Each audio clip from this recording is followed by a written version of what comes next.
থেকেই পরের বাড়ির মানুষ বলে বড় হয়।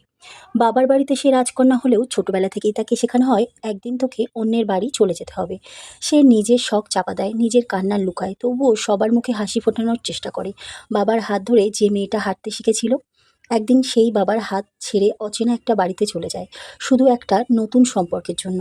বিয়ের দিন সবাই বলে মেয়েটা আজ নতুন জীবন শুরু করলো, কিন্তু কেউ দেখে না সেদিন একটা মেয়ের পুরনো জীবনটাও শেষ হয়ে যায়। যে ঘরে সে বড় হয়েছে, যে বালিশে মুখ লুকিয়ে কেঁদেছে, যে রান্নাঘরে মায়ের পাশে দাঁড়িয়ে গল্প করেছে, সবকিছু একদিন হঠাৎ করেই আগের বাড়ি হয়ে যায়। এরপর শুরু হয় নতুন যুদ্ধ, নতুন মানুষ, নতুন নিয়ম, নতুন পরিবেশ।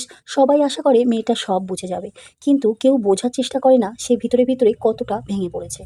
সকালে সবার আগে উঠতে হবে, সবাইকে খুশি রাখতে হবে, নিজের কষ্ট লুকিয়ে হাসতে হবে, কারণ সমাজ মেয়েদেরকে কাঁদতে দেখে না, শুধু দায়িত্ব পালন করতে দেখে। অনেক মেয়ে আছে যারা নিজের স্বপ্ন বিসর্জন দিয়ে সংসার বাঁচায়, নিজের ইচ্ছেগুলো চুপচাপ মেরে ফেলে, শুধু এই ভেবে পরিবারটা ভালো থাকুক। কিন্তু সবচেয়ে কষ্টের বিষয় জানো কি?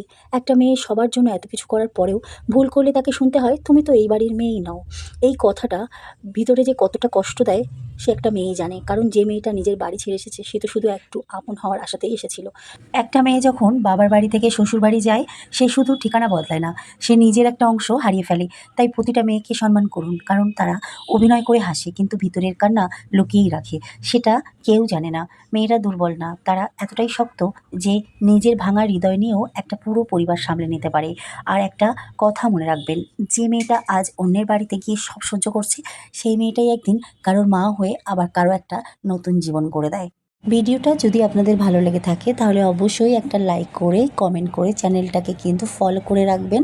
আজকের মতন বিদায় নিচ্ছি। সবাই ভালো থাকবেন, সুস্থ থাকবেন, নিজেদের খেয়াল রাখবেন।